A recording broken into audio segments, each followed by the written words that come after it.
Hello everyone, I'm Josh Elliott, and today I will be reviewing one of this year's biggest Oscar bait movies so far, The Lost City of Z. So, The Lost City of Z tells the true story of British explorer Percy Fawcett, who in the early 1900s went on 3 different explorations into the Amazon rainforest to try and find a lost city made of gold hidden somewhere in the rainforest as basically evidence of a past advanced civilization. And so I thought this movie was really good.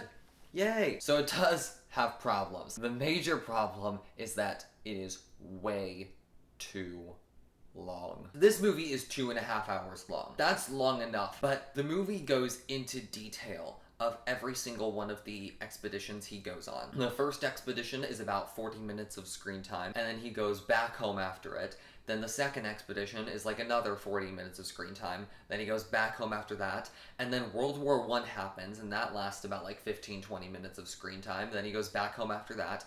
And then he goes on the final expedition, and that takes about like 20 minutes of screen time. When the movie is divided up into those like 4 sections, it constantly has a start and stop pace to it. Now, that is a good thing in some aspects because the movie takes place over a course of like 20 years. I think having that start and stop pace and the repetitiveness of the expeditions does help give the feel of a long passage of time, and it helps make the characters' inevitable changes believable over that 20 years. But it's basically the same thing happening 4 times in one movie. There are variations, like each expedition is obviously not exactly the same as the one before it. Very different things happen on each expedition, so you have that to look forward to. When it keeps going back and forth and back and forth and back and forth like that, it feels longer than it actually is. And this is a movie that is 2.5 hours long to begin with. I was like fidgeting in my seat so much, I eventually had to go stand at the very back of the theater, and I stood up there for like 30 minutes just watching the movie because I was struggling to pay attention. I had to stand up so that my body could be more active so that I could actually focus on the movie. That's not a very good thing. Thankfully, despite the fact that the movie is super long and can get pretty boring at times, it does have ways to keep you interested. New things happen on each expedition that they go on, different characters with each expedition. Robert Pattinson plays a primary role in the first expedition. He's in the second expedition as well, but it mainly focuses on this other guy whose name I can't even remember his character's name or the actor's name, but he kind of pretty much ruins the expedition because he's selfish. And then the final expedition, Tom Holland plays a large role in that. And yes, I said Tom Holland. Spider-Man is in this movie. He only shows up in like the final 40 minutes of it though. He does a really good job. He plays the lead character's son. Oh, and also Charlie Hunnam, who plays the lead character. He is really good in this movie, and he does a great job at making a character that some actors would probably make just a very black and white character. He adds a gray area to him. He adds depth to this character that the audience could very easily view as a great person or a bad person, and shows us both sides of that.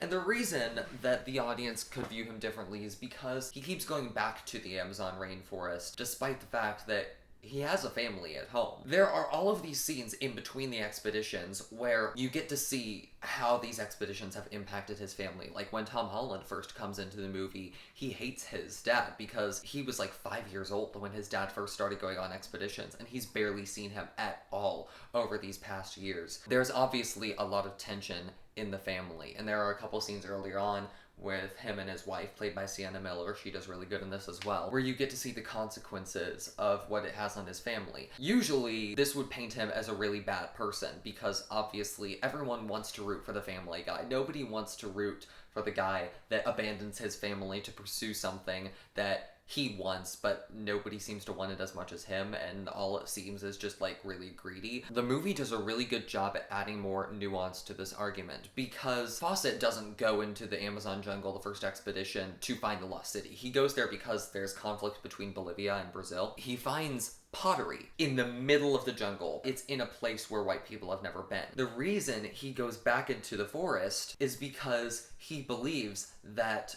the Indian civilization, they were once more advanced, or they have the ability to become advanced again, and that would be a huge stepping stone in terms of their treatment. Maybe it could help them be treated less like savages. But nobody really believes him. You also have to think of that. He believes in this place, and he has evidence to support it, but nobody listens to his evidence. And so he has that pushing him and driving him. And so there's a lot of nuance to this argument. Yes, he is leaving his family, but if he finds this lost city, he might significantly help an entire civilization of people. That's probably the strongest aspect of the story. This movie is also very visually enticing. It focuses largely on yellows, basically to hint at the presence of the lost city in the jungle. It does make the movie look very gold and rich, and it makes the jungle look very gold and rich, and it does help the audience see the main character's perspective on everything, because he sees the jungle as this gold rich place. It kind of keeps the audience in the main character's frame of mind, and I really like that aspect of the story as well. The movie, what it thankfully does is it starts off at its least interesting part, because I'm not interested in the conflict between Brazil and Bolivia. I'm interested in the lost city,